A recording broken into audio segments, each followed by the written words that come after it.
Everyone to a highly anticipated Real Talk. Britt Fair, no pressure, but I think this is the one that we've gotten the most anticipation and event responses online. Goodness. So we've got a lot of people clamoring to hear what's going on for the real estate economy from none other than Britt Fair, Fair Texas title. Britt, thanks for joining us again. And thank you for joining right when we start instead of leaving me hanging for 15 minutes. Yeah, that was a dirty trick last time. I'll try to keep my tricks to a minimum. No, we're good. Well, we are here because obviously it is no secret that there has been a shift. And I want to keep using this term because I want to empower everyone that's watching to use the same. We have had a shift in the marketplace, not a crash. So kind of talking about where the shift came from, because we were just discussing behind the scenes that it did feel like it happened kind of overnight. All of a sudden we were up, and then it dropped really quickly. But I think really we can chart what caused it. And I think that's important to discuss this evening. I think giving people data, understanding of trajectory, what we can keep on watching, to kind of help ourselves not be fear-based in this conversation with our clients and our sphere of influence, but then also to just be prepared of maybe what the end of the year looks like, and then going into the first quarter, some healthy expectations that we can set. But first things first, do Fed rates equal mortgage rates? Boy, you teed that one up. I did. They do not. And I think that's something that not only do a lot of realtors that I speak with get confused about Fed funds rate versus mortgage rates, but the news media and places that you would think would know better are constantly saying the Fed is raising rates, and so mortgages now cost more to buy, and those don't go together. Sure. So the Fed raises rates on short-term loans that, basically let's call them bank loans that businesses take out, or your credit cards, things like that. So they do directly impact that. And the Fed can say basically, all right, banks were ratcheting up by 0.75%. And guess what? The auto loan rates will go up by 0.75%. So it does work pretty much like that for the business loan. But your mortgage loans are all driven by basically investor expectations of inflation in the future. And without trying to get too complicated, but any investor, let's say you want to buy a bond, and it could be a treasury bond that the government issues. It could be a mortgage bond, right? You want to be paid a certain fair return so you can make a profit as an investor. And that return, you want to be a positive return after inflation. Meaning if inflation is 5%, well, you don't want to accept a 4% a year return on a bond or because you're losing ground to inflation. You want whatever inflation expectation is going to be, and then you want to add a little bit on top of it for your profit. And so that's basically how your mortgages get priced, or rate wise. And so there's this expectation of inflation over, let's say it's a 30-year mortgage. Over the next 30 years, what is the annual rate of inflation expected to be? And then the lender, or basically the bond buyer, the mortgage-backed security buyer, wants that plus a profit, and that's how you get to the mortgage rate. And as the inflation has grown, and expectation of inflation has grown, that's what's driven most of the rise in mortgage rates over the last year or so. So it's inflation expectations versus the Fed just handles very short-term loans, not your long-term loans like mortgages. So I think that's important. So the Fed, raising the rates there, it does have an impact, but it's not a direct impact. It's like a cause and effect situation, because these dominoes then happen. This affects this over here. And I think we have to be knowledgeable, because there's a lot of realtors out there, when the Fed announces there's going to be another rate hike, will post something on Facebook and say, lock your rate right now because the Fed is going to raise it. And man, is that embarrassing. And I get it. They mean well, but we need to educate ourselves, because this is not housing trends. This is very intense financial, equations. I don't get it all. That's why I said to you, Britt. It's complicated. Again, I've simplified it so much. I oversimplified it, but here's one of the reasons it's important and where you don't want it to blow up in your face. But so in December coming up, the Fed is expected to raise the Fed funds rate again, and I think the current expectation is 0.5%, 50 basis points. And if they if they do raise the Fed funds rate by 50 basis points or something even stronger, let's just say they went 75 basis points, 0.75%, you would actually see expectations of future inflation go down because you see the Fed acting aggressively now. And if by signaling how aggressively they're acting now, they're saying we're going to take care of this inflation problem. And so that could actually drive, Fed funds going up could actually drive mortgage rates down because inflation expectations for the future, people would go, oh, wow, the Fed really is serious about fighting this inflation. I will take less return on to make this mortgage loan. And so anyway, we'll see how it happens, but they can go in opposite directions, like in an example like that one. So I think that's important. Just because the Fed rate goes up, that doesn't mean, and yes, the chat's they could go the same direction or they could go opposite directions. I mean, it depends on what's expected and how's it going to impact inflation expectations of buyers of mortgages in the future. Well, and my buddy Mark just joined us and he said, here we go. And it's because he will send me stuff. We are in a networking group together, and he is a great mortgage lender with Movement Mortgage. But it's this constant roller coaster ride, and you just have to watch it. You have to understand, and I think more so again right now is associate yourself with intelligent people that maybe have a different skill set than you. I mean, Britt, you're sitting here and talking to us about the economic forecasting and everything else way over my head to an extent, which is why you need to surround yourself with individuals that can be a strength in a sense of a weakness. And somebody like Mark, somebody like Britt, and so many of other of our affiliate partners, just call them and ask and say, hey, it's not a dumb question for you, but it's one for me. Can you explain what this means?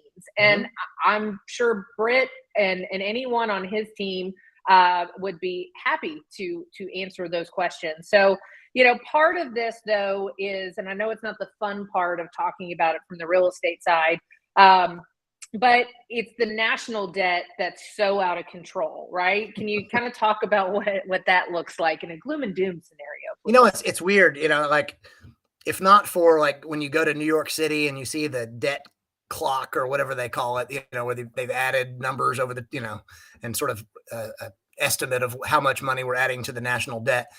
You really don't, unless you go to super nerdy conversations like the ones I go to, you probably never talk about the national debt. And the reason that the reason that it hasn't even come up, in a decade for the most part, is because interest rates have been so low, right? Yeah. So like nobody talks about it because, if interest rates are close to 0%, then guess what? It doesn't even matter what the principal that you owe is. You're paying approximately 0% interest, right? And the problem is we have really ratcheted up the national debt just in the last 14, 15 years to where, we're close to, I think, 32 trillion or something, billions and trillions start getting confusing, but lots of zeros and lots of commas. Yes. So $32 trillion. And normally we'd say, okay, well, we haven't noticed it. We didn't notice it much when it got to 27 or 28 trillion. Why would we notice it now? And it's like, well, because rates went from something close to zero to the 10-year treasury yield is, around 4%, just a little below 4%, I believe. And so the point is, all of a sudden you're having to pay significant mortgage interest each year, that not you, but the federal government is going to. And so that is a new line item that we're really having to contend with. The new Congress is going to have to contend with that when they're doing their budgeting. And it is a huge number where we're talking, approximately the same size as the national defense budget. And so it's a real issue. And the reason it's important in this context is, in kind of thinking, the Fed is in a weird situation. So the Fed is trying to fight this inflation, right? And they're trying to do it by raising the Fed funds rate to slow down the economy enough that interest rates go down.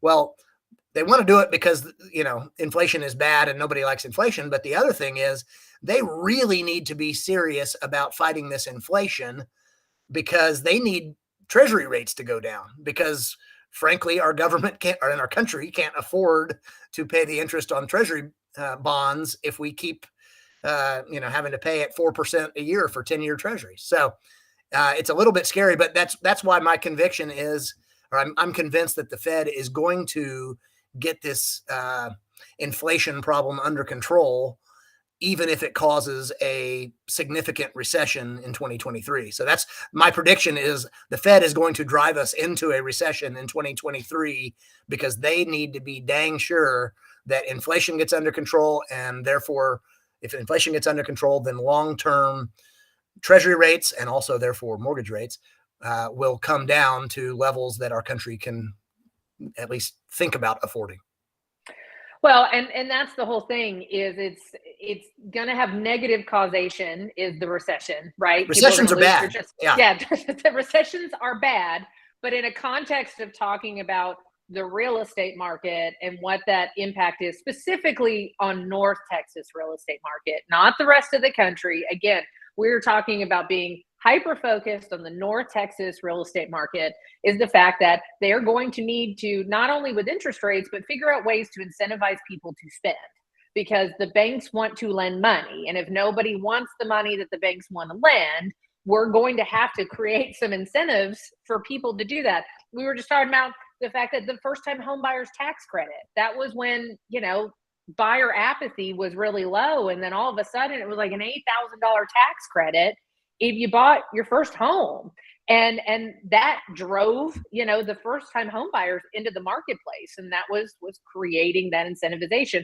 And I think that's important to note because it's going to happen again, whether it's, I'm not saying it's a tax credit, those interest rates coming down a little bit, guys, values have not really come down. It's the aggressive nature in which we are seeing people operate in the market. Thank goodness there's not 37 offers and 172 showings on a property in 3 days. We were all exhausted. It wasn't healthy for anyone. The realtors, the title companies, the lenders, the consumer on both sides. That wasn't healthy. Yeah, as much as I mean, it's funny. Yeah, so we got into that mode, when COVID hit and the Fed and Congress and the presidents started spending money and basically expanding the money supply, and money was free, basically, it was cheap. And I mean, man, that stimulated the market and we were all going crazy and things were, I'll call it good in the title business and good in real estate in general, but man, everybody was exhausted. And, some people kind of associated that with, oh, well, those were the good times. And, in some ways, I guess you could argue that, but like, it wasn't a good time if you were a buyer. No. Or a buyer's agent, hoping to, running from house to house, putting in an offer and praying that your offer that was over the list price was high enough over, compared to the other 50 offers, so it was really not a healthy market. And, we have gotten back to something closer to a healthy market. We all of a sudden realize like real estate's hard, it's not, it actually takes work to sell a house and, that it's matching the buyers and the sellers and coming to a determination on what the value is of the house. So, we're back to the basics, really.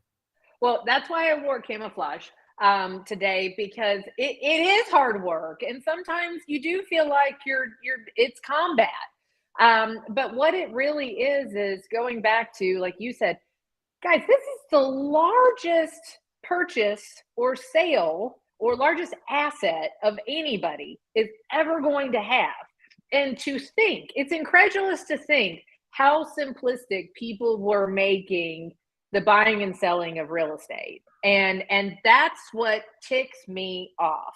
And so when it happened, yes, that means that maybe you have to work a little harder, or when you take a listing, crap, now I'm going to have to sit here and give seller reports every Friday and walk them off the ledge, and it's going to be okay. And let's not overreact.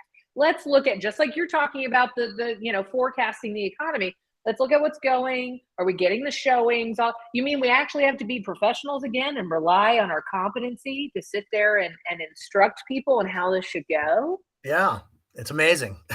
It's amazing, but that's also where but it's actually a really good thing. It's a really good thing that, I mean, again, I'm sure Metrotex is probably not going to want me to say this. Okay. But I say there a lot of things they don't want me to say. Yeah, so. There are probably too many realtors out there, and Amen. And we need to have really good realtors and really people who are, we don't want necessarily the people who are the flashiest advertisers to be the ones who get all the deals, because they may provide terrible service, and that ends up being bad for our industry when people go, oh, these realtors don't know what they're doing, blah, blah, blah, blah, blah. Yeah. What we need is very competent, so we're back to the basics, and people are going to have to do all the things that they've always had to do, and obviously learn new tricks and all that. But I think, we are back to agents having to show the skill on both, listing side and purchasing side. Yes, as Johnny said, preach. Yes, and Johnny is about to be installed as our new secretary treasurer for 2023. So Johnny is one of those professionals that you are talking about, Britt. And I think that's something to say too. The people that watch this kind of stuff, this has been a great platform. I told you I got some messages from some actually well-producing, regarded agents prior to tonight saying, I can't make the live show, but can I watch the replay, because we want to get to see you and Britt. And that's a testimony to people are trying to consume good content, understand what's going on so they can be professional in their approach with their clients, setting proper expectations. And that's where I am. Let's roll up the sleeves. Let's put on some camo. We can get this done, because that's what differentiates you from the 92 other people that were selling. They were snake oil salesmen, right? I mean, you could put a sign in the yard and sell it for anything. But, well, and we get lots of contracts, right? And I mean, we still want more, but especially as it gets slow. But so we see a lot of agents, and and immediately we can tell, like, oh my gosh, this one really knows what they're doing, and oh my gosh, this person I don't believe has ever sold a house before, and again, that doesn't mean that newbies, we like newbies, we just want serious people, So anyway, it's all good. It'll all work out. Well, people that want to enter the marketplace because they have a passion for this, what they're doing. Craft. For their craft. And that's in any profession. Yep. But my problem is, and I am not knocking other sales professionals or anything else, but when I started seeing in different sales Facebook groups that were nationally regarded and everything, bam, nationally regarded, and they were asking, hey, I want to level up because I've done real well in solar. And so now it's time to go to something else. Should I do insurance? Should I do roofing sales? Should I do X, Y, and Z, or should I do real estate? Well, real estate, being a realtor, shouldn't be in the same bucket as solar and roofing. Yeah. Those are, and again, we need different things. We need those things on our houses, but you don't just say, hey, I'm tired of this sales job. What else can I sell? And where can I level up in my sales career? Well, maybe now that the perception is not, or is that selling a house is no longer easy, maybe that, people will go back to somewhere else. And the true professionals, again, I think that, just like a slow time right now, like this is the perfect time to be working on your craft. Obviously you want to be trying to get business as well, but this, taking educational seminars and watching Real Talk with Ashley Gentry each week or whatever, it's, these kinds of things are important. I think that's how people get better. Well, and like Johnny said, and I appreciate it, Johnny, there's literally no better place in the Metroplex to get this high level type of content for advanced agents. We appreciate you, Johnny. And that's the goal. And not just with Metrotex, but Britt, you're taking time out of your busy schedule and time with your family and to be on here, because it's important. It's important that we offer something like this where It's approachable. It's raw. You can ask questions in real time, and we will address you guys. And so that's important for us to be able to continue to disseminate this high level type of content. And yes, nobody wants people. I don't want anybody to suffer. I don't want anybody to sit there and get out of the business for any reason except for the fact that they got into it because they thought it was fast money, and they're getting out of it because it's not fast money. Fantastic. But beyond that, a lot of people stopped working on their business. They were working in their business the last couple of years with just transactions. And then all of a sudden you turn around, you stop talking to your past clients, your sphere of influence. You weren't sharpening, your tool chest, understanding that as things are changing, what do I need to do to change with the times? Different marketing content. Hey, you can't just post a just listed or a just sold sign. Did it in 3 days for 42,000 over asking. Look how amazing I am. But that's what people relied on. And so, now it's time to dig in, work on your business right now. But I'm telling you, Q1 is going to be really interesting. I think I told you, listen, again, no crystal ball, but you can kind of chart back. It got really crazy. It was already nuts in 2020 because we had no inventory. But then it got exacerbated in January of 21. And it was right after the election got ratified.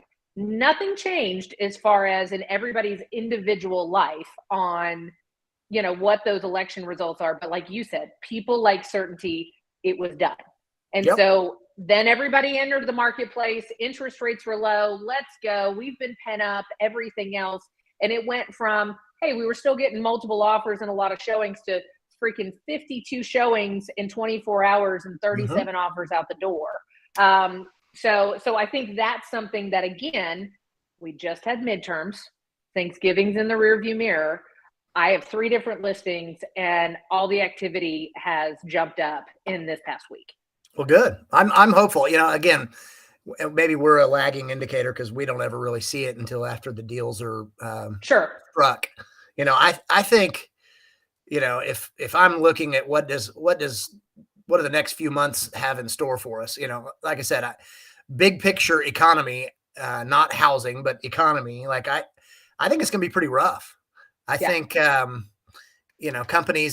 companies are, you've seen a lot of the tech companies doing layoffs and whatnot. But I just think as the Fed continues to aggressively fight this inflation, they're trying to slow the economy. Well, what does that mean? Well, what that means is effectively they're trying to cause some unemployment. They don't advertise it that way. It doesn't have quite the ring to it, but so that's real, and ultimately I said there's good news in it, and that it drives long-term rates down that include mortgage rates and treasury bond rates.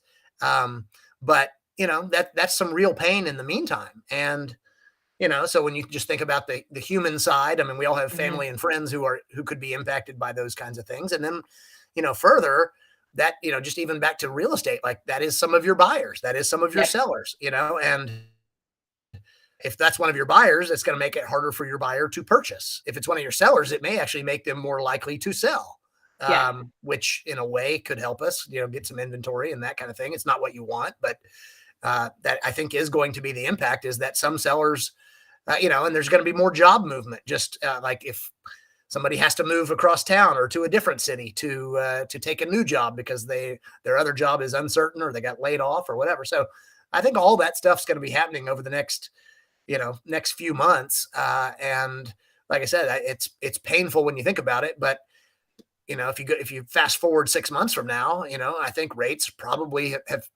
will have started to come down a little bit further for mortgages and treasury bonds. And, if that's additional supply on the market, I think all of a sudden, wow, we could actually have some more real estate transactions. Well, and understand this. This is where I'm going to liken it, and this could fall really flat, but I'm going to throw myself out there anyways, because one of my favorite t-shirts says, "I'm not for everyone," and I'm okay with that. But I liken North Texas to be the mullet of the real estate market. And the reason why, just as I was getting dressed and putting something a little bit more business casual on top with my stretchy pants on the bottom, I'm sitting there and going, that's North Texas. I know, weird ideas. but it is that the market is still shifting. We're not impervious to the shift in the marketplace. Interest rates did go up in North Texas as well. The other part of it that's different, the counter effect than other areas, like you said, people losing jobs.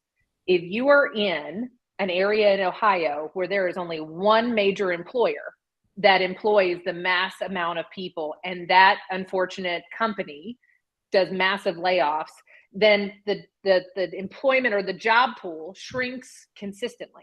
It shrinks along with it.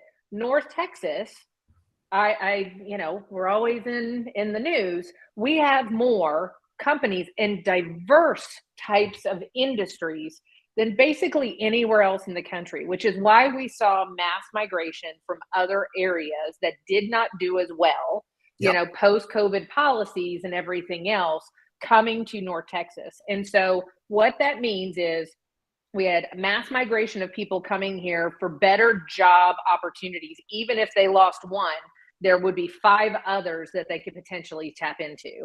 Mm-hmm. And then the second one was there were a lot of smart sellers that said, I'm going to sell right now at the height, and then I'm going to rent, even at a high rate of rental, but I'm going to sit on my equity, because when it does change a little bit, I'm going to have leverage to do that. So when people say, yes, a seller might have to sell and it's going to be distressed, it's not, because there are plenty of buyers sitting on the sideline with a lot of cash they're ready to deploy.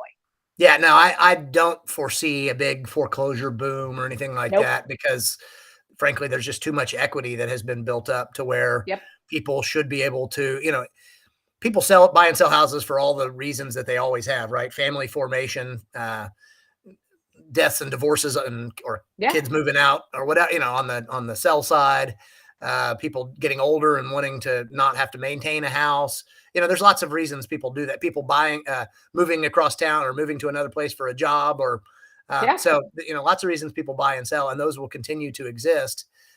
Here, it's not always about the investment. There's always an investment aspect to it. But anyway, I think, we've kind of hit the pause button over the last few months, where people have kind of said, I'm not sure I want to pay these high interest rates as a buyer, or I'm not sure I want to give up my 3% mortgage that I have on my current house, even though I really do want to move out of this house and into a different place.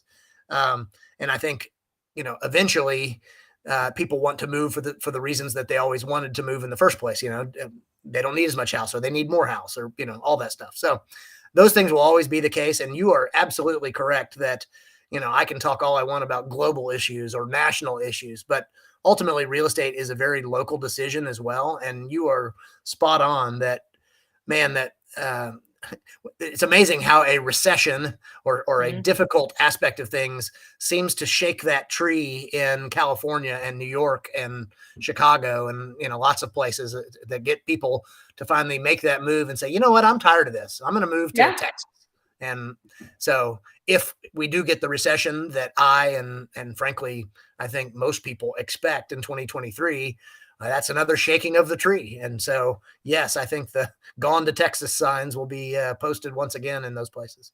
Well, and I think those are the things that I hope people are hearing today, is the fact that a recession doesn't mean a crash in the North Texas real estate market. Again, we started this with clarifying shift, not crash, and that's very different. And so when people have continued to amass major wealth, equity investments, over the last decade. I mean, we've been in prosperity for literal decade.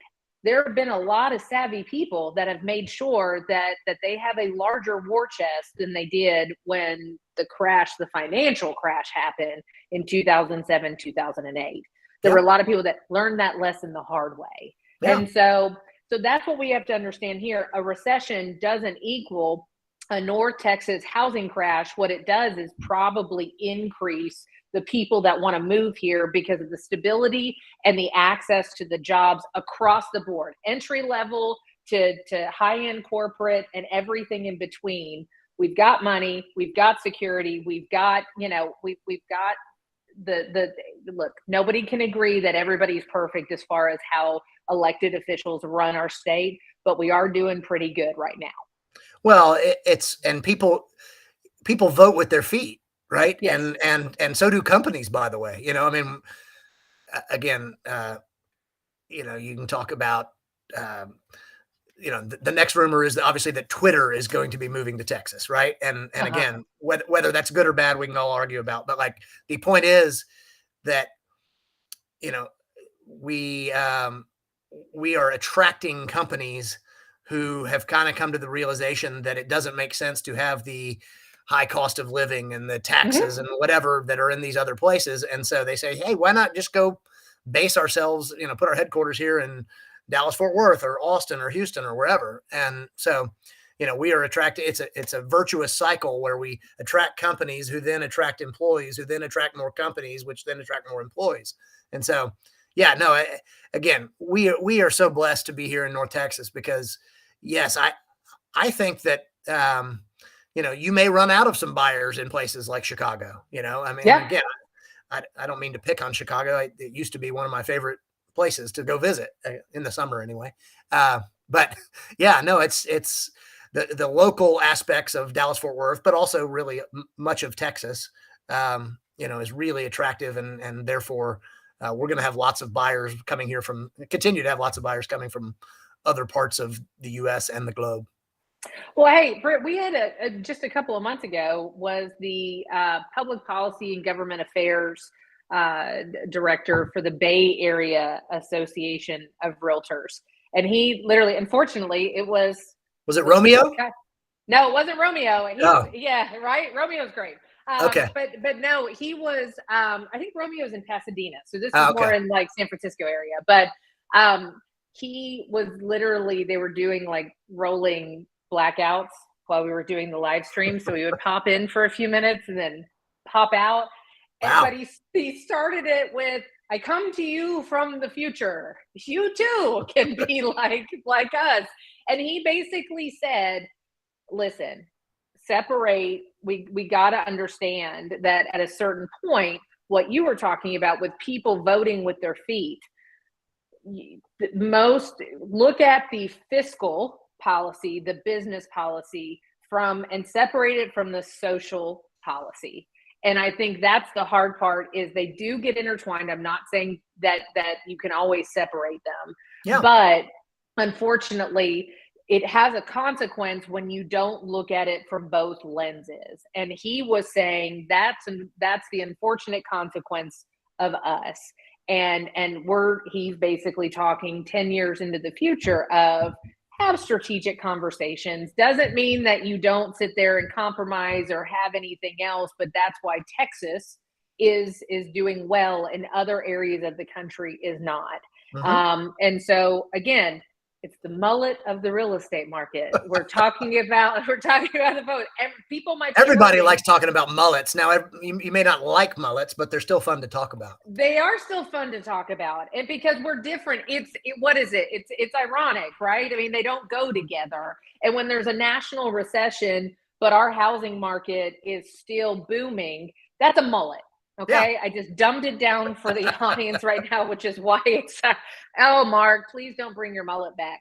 But that's it. It doesn't make sense, but it's where we're at. And that's what people need to continue when sellers say is now, I know, is that a face palm, Johnny? It is a face palm. Johnny has to keep me in check right now. But no, we've got to have those conversations when sellers say, I'm scared to sell right now because I won't get good value for my property. Gosh, there are still tons of people that are moving to North Texas and want good quality product. That's the other thing too. Not talking about the economic forecast. You can't be a lazy seller and you can't be a lazy listing agent anymore. Yeah. You're going to have to work at it just a little bit to get your home market ready. No, absolutely. Well, and again, I think I said this to you before we got on the air, but I was reading an article about, I think the Case-Shiller numbers came out today or whatever. And, basically said the prices appeared to have peaked in approximately May, June timeframe and have really kind of come down a little bit each month since then. And I think I bet you a beer that 12 months from now, prices are going to be higher than they are today. And I'm that confident that, I even said, like I said, I'm sort of gloom and doom as far as the job market. And, we're going to have a recession. That doesn't mean a depression, but a recession, a slowdown in the economy, so some negative things. But as far as housing here in North Texas, I think prices are going to be higher a year from now than they are today, because rates are going to come down and because buyers are going to still be coming here. And so I don't know. Like I said, I'm willing to bet a whole beer on it. Well, I don't drink beer, but I wouldn't take you on that bet because I too believe in what you're saying. And so I'll drink 2 beers then. Yeah, then you drink 2 beers. But I think that's the whole thing. And like Pam just said, normal winter market. Before we had seasonal markets where we had more people entering the marketplace than others, and that was generally, it would slow down in the summer, it would slow down in pockets of the winter, and then slow down in the pockets of the summer. And we've just experienced that again. Yeah. But we've also had, Britt, it'll be 3 years in March of a completely different world that none of us have ever seen. And there's no case studies or anything else. And so part of it is, I do believe that the seasonal market changes did come back into play. People were traveling again this summer. People were gearing up for school and doing all the things they used to do. Now they're kind of drilling back down and saying, okay, the holiday season's here. Let's focus on family. Let's focus on the busy season and everything else.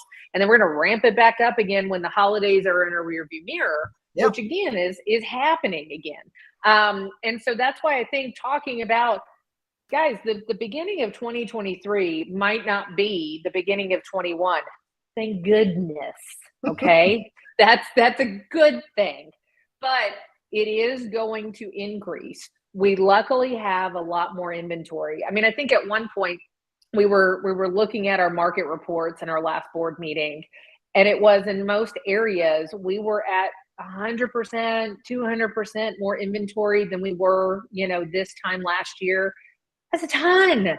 We had no inventory, and now we have choices. Everybody loves now choices. We just have some inventory. We don't have, it's not out of, that's what's so different this time. I think back to 2009 or whatever, when inventory had started piling up because you had people who had to sell and they were going to be foreclosed upon and all this stuff, and inventory got out of control. Whereas here, you've got people who are content just saying, all right, I know I really want to move out of this house because I'm now sharing the bathroom with my 5 kids, and it's a single one bathroom house, and but I can put up with that for a short period of time. But eventually, people go, I'm tired of this, and when the time is right, So anyway, I think we don't have the forced sellers right now, but I think if rates come back down a little bit, having this inventory that we have and having buyers being willing to jump back in, like I really do think there is a point.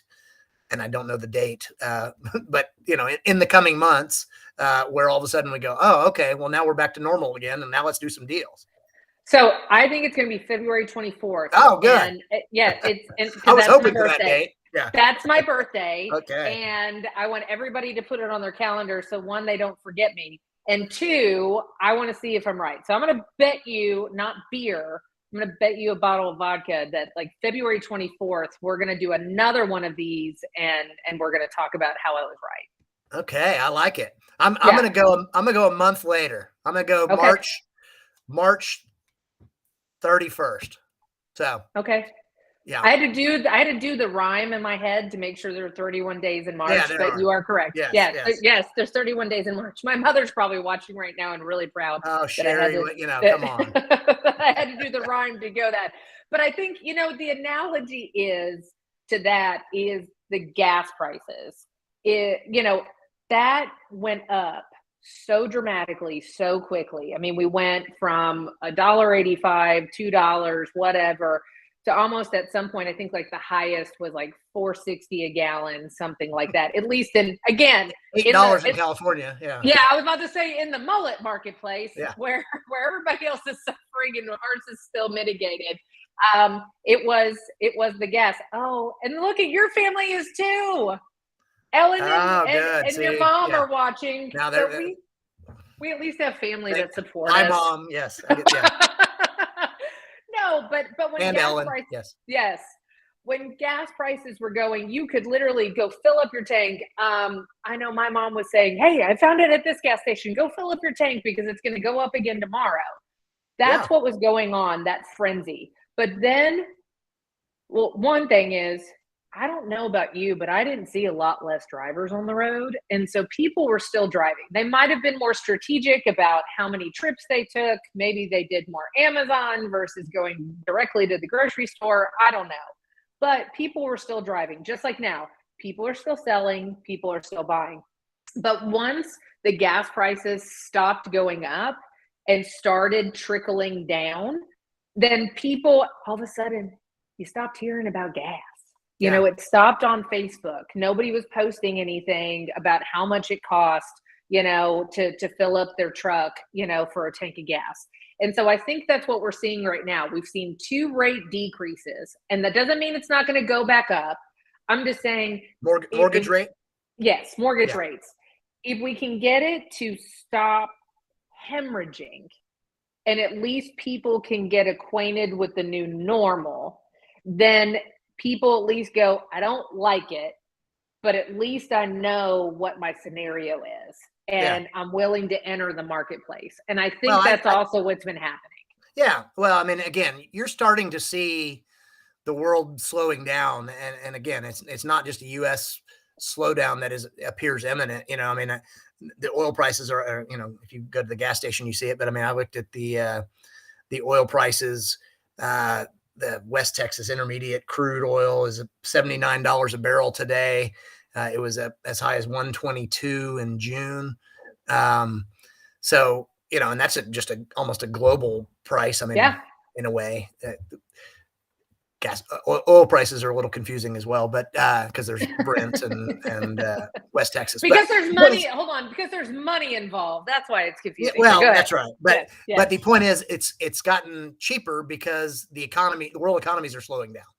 Yeah. Right. I mean, that's the reality of the situation, and so that's the same phenomenon that I'm talking about when I say interest rates are going to go down, because the world economy and the U.S. economy are going to continue to slow down over the next 3 months, or whatever, you know, next few months, whatever it is. And that, you know, one of the results is the lower oil prices, but one of the results also is going to be your treasury rates start falling. And when treasury rates start falling, so do mortgage rates. So that's the silver lining. Absolutely. Or like Pam just said, she got $2.55 a gallon in Italy. And my husband schooled me that it's Italy, Texas, and not Italy, Texas, by the way. So to go $2 down from like probably 4 or 5 months ago, hopefully that's what's going to happen with interest rates. So Johnny said the result of all this was most likely end up in a more creative financing. Who knows what the next few years have ahead in terms of lines of credit, et cetera. And Johnny, I mean, that very well could be what happens. At this point, I'm not gonna take that bet. I'm not betting vodka on that one.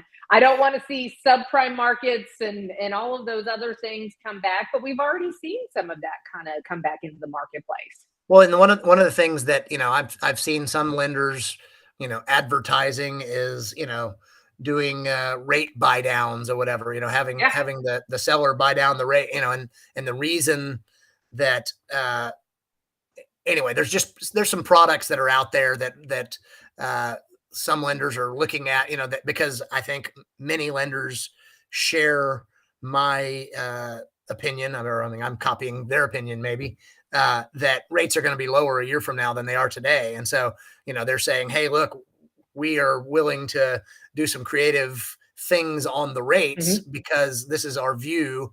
You know, we'll see how it, you know, and obviously it depends on your credit, it depends on how much you're putting down and all that stuff. But there are definitely, I think Johnny's point is, and I don't know about the specific, other than to say that people's view of where interest rates are going might allow mortgage lenders to offer certain things that maybe they wouldn't offer over the last couple months.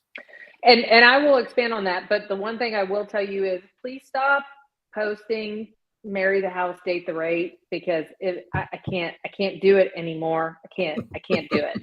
So yes, absolutely. But I think what you're talking about is there's a 3-2-1 program right now, which basically means you can, for the first year, lock your mortgage rate, and it will be 3% less than what the current mortgage rate is. Year 2 is 2% less than what the current rate is. And year 3, it's 1% less. And at that point, they're hedging their bet, saying at that juncture, you're going to be able to refi into a much more mitigated, lower interest rate. There is a cost to that. I'm sure you pay a pretty penny up front for that. But well, you're not giving it for free. But what it is whether it's the buyer sitting there and doing that and saying, hey, I've got some liquid right now, but my earning potential is going to be better in a couple of years, and I would rather my monthly out the door be mitigated. So I'm going to pay that. I'm going to pay that on, let's say, a $500,000 house, and it's 20 grand, because that's the savings of interest over. That's what you're paying. You are paying for the savings of interest over that 3-year period. So it's dollar to dollar, versus buying down your rate is not a dollar to dollar figure, because the buying of the rate is a percentage of what your loan amount is. Well, if you refi in a year, you lose it. Guess what? On these 3-2-1 programs that some of the lenders are doing, you turn around, and if you refi halfway through that program, whatever you paid actually gets put towards your payoff. So you're not losing it. The lender is basically taking this money and saying, we're going to put this in a piggy bank for you, and we're going to continue to apply it to help you. Yeah. But if you refi, you don't lose the piggy bank. We just apply it to your payoff. Well, the beauty is that these, we've got a lot of really smart lenders that work around here in North Texas, and that, you and I probably both work with many of them. And that there is, I'm a big believer. My dad had words of wisdom for me, and I share this story often, because he said, hey, don't worry, Britt. The good news is that greed will prevail. And I looked at him, and I was like, what the hell does that mean? That sounds so cynical, or, whatever. And he said, well, no, what I mean is that people want their money. In good old Yankee capitalism, so to speak. But, it's like people will come up with a way that all of a sudden is good for everybody and makes them a profit. And if there's a profit motive for them to get somebody into a loan, and they can make money and still, solve this intermediate need, the short-term need with, like you were talking about 3-2-1 or whatever, then then it's great. They'll come up with a way that there's a profit motive. So don't worry, Ashley, greed will prevail. It's cynical. Maybe we can put that on a graphic t-shirt. Yeah. But no, right there with your mullet comment. Yeah. If anybody's listening, get with me. I have all these isms, and we can figure out how to see, greed will prevail. We can capitalize on merch while everybody's suffering. But no, but you're absolutely right, which is why we see retailers. It's the BOGO, buy one, get one free, or buy one, get one 50% off, or coupons and all these other things. Most of the time, it's just to create an emotional reaction. Because if you just do purchase, if you just buy the shoes, then you're going to be fine. But now you've done the BOGO. So now I'm going to buy one, get one 50% off. I didn't need 2 pairs of shoes, but now you got me emotionally, and you made me feel like I'm saving money. So I'm going to buy shoes. I'm going to spend 3 hours finding that second pair that I really don't want, but at least I got them 50% off. I like it. Well, people need houses. I say they need a place to live. So therefore, let's get some creativity going on all of our parts. I like it. Yeah. And look, you got a little shout out. So Pam said, thanks Britt for being here. I will buy you a beer. Your dad was the best. So well, thank you, Pam. Yes, right. I think it's great when we have parents that also have a great reputation in the industry, but we will never. Sometimes we will always be the kid occasionally. Always, it's okay in that scenario. But that's. I got called David the other day, and I took it as a compliment. Did you really? How funny. I mean, just somebody who knew David for so long, so it was kind of funny. Yeah. Now Sherry does introduce herself as, I'm Ashley's mom. But no, Sherry is still a force to be reckoned with. And Victoria who is also an amazing force to be reckoned with in the lending industry. Ashley Gentry Fashion Line. I would buy a motivational t-shirt. Good. I think I'm going to do it. I own probably like 25 of them because I love to go to the gym in some sort of graphic tee, just depending on my attitude. And it helps get me out of my funk, just depending on where my mindset is. So one of my other favorite ones is I need new haters because mine are starting to like me. So it just depends. That's even better than greed will prevail. I have to say. I think so. So no, I mean, listen, we can all help each other out, which I think is the moral of the story. So we've got 10 minutes left. Okay. And I know this is a little different than your normal kind of, Britt Faircast and everything else, because we get kind of drilled down into data points and forecasting what's going on and all of those things. Let's talk about, what do you think is going to happen in the first quarter? Like, I bet it was the end of February, you bet end of March, but what do you think we're going to start seeing come the new year, trickling down in maybe the national purview or even the hyper local of North Texas? Well, like I said, there's a lag effect between, what I think is going to happen, which again, I'm somewhat pessimistic about the general economy, and I try to give the good news and the bad news. And so, I think that we're going to see a pretty painful first quarter, like I said, the layoff notices or whatever.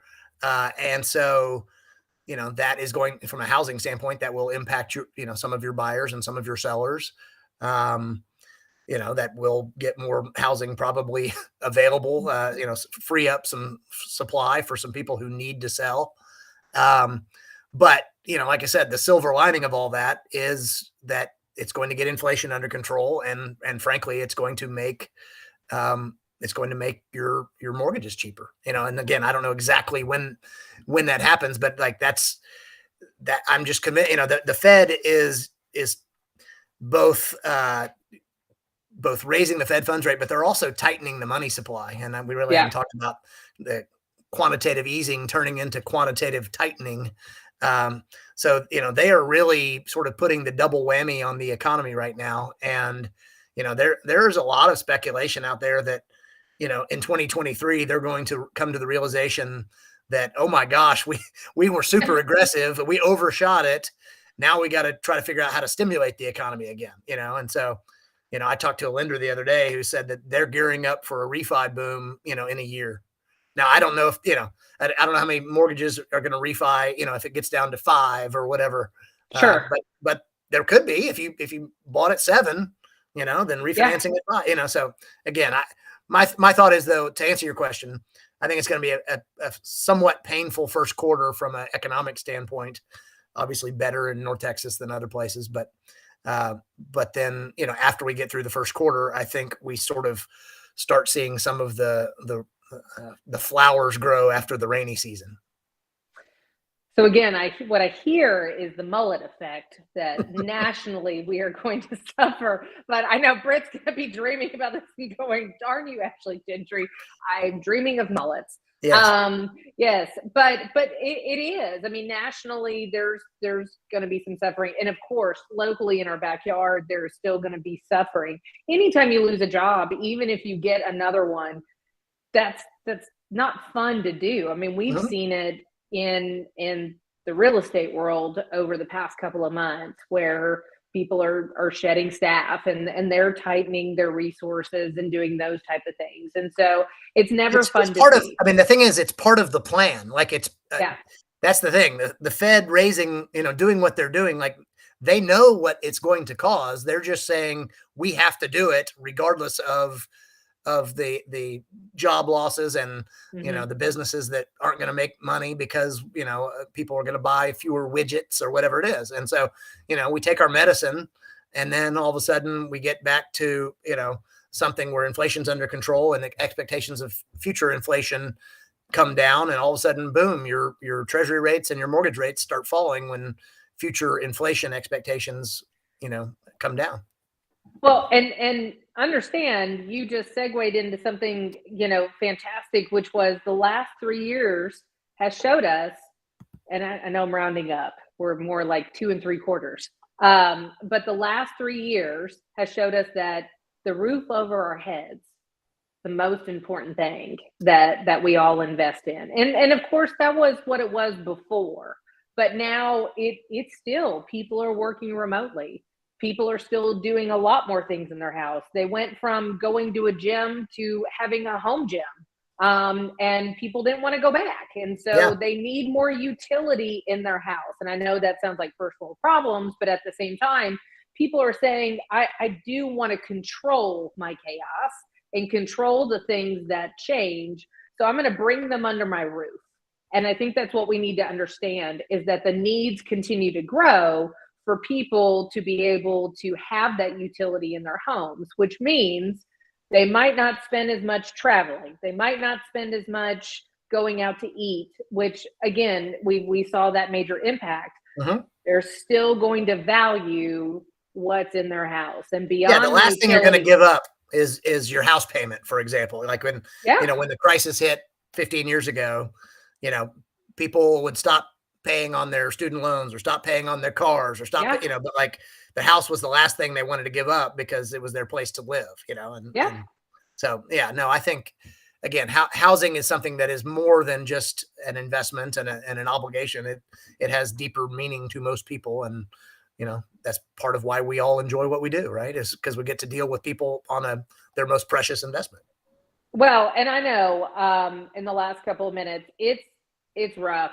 I had a client text me this morning, and she just said, "I don't know how you do it. I've been sick to my stomach for the past 3 weeks. They're under contract on the sale of their home, and this is what's great. We have a contingent contract on a purchase of another one, and didn't have to get into multiple offers, and we're able to negotiate the seller to pay title Yeah, and $1,000 home warranty because there was a septic system." And negotiate $5,500 in closing costs for repairs and all of these other things. But it's still a lot. I mean, the domino effect. She's like, "I don't know how you do this.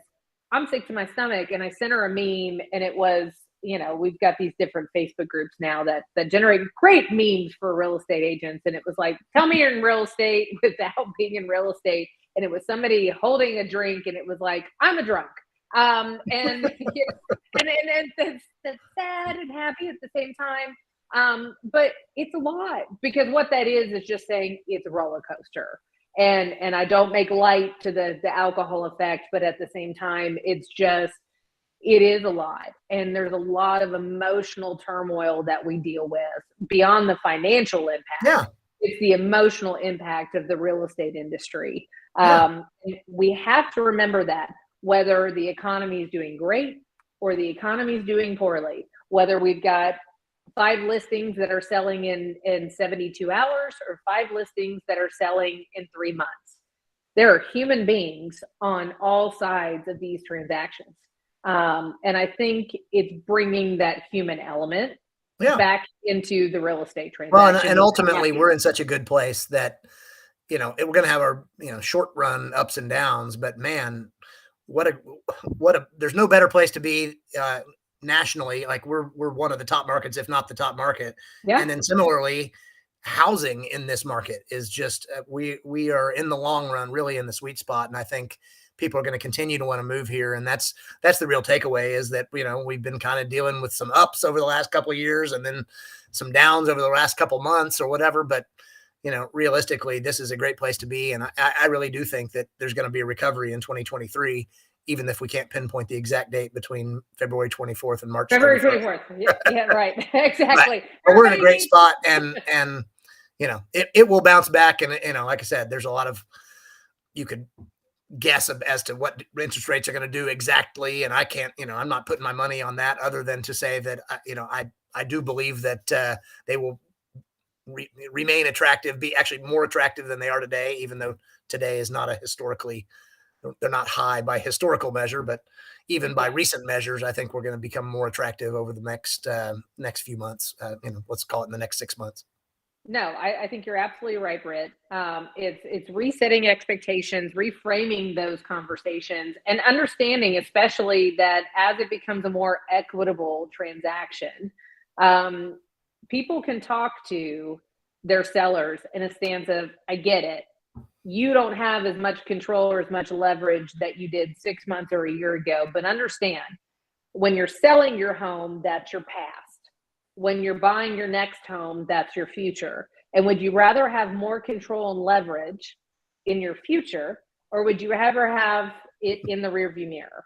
And those are the conversations that I've been having with my clients they're selling and buying. Is this is an exciting time. You're still going to capitalize and make a phenomenal profit because you've got great equity, but you have so much control and you're in the driver's seat for the most part of an equitable transaction on your future. And I think that's what we need to be driving in that conversation, is having those reset expectation and just getting people excited about still buying in this marketplace. Yeah. I'd be a buyer. Like I said, I already bet you the beer. So, or the vodka. So, yes. Like I said, I think it's a great place to be. And, I think more people are coming. So that's the best answer. Well, on that note, we are going to let everyone go. We've probably made them want to go have a drink at this point. So well, it's the good, the bad, and the ugly. You got to give it all. Yes, it is. But Britt, we always appreciate your support at Metrotex and in our real estate industry. I'm smiling so much, so my earpods keep on wanting to pop out. So that's what I'm doing there.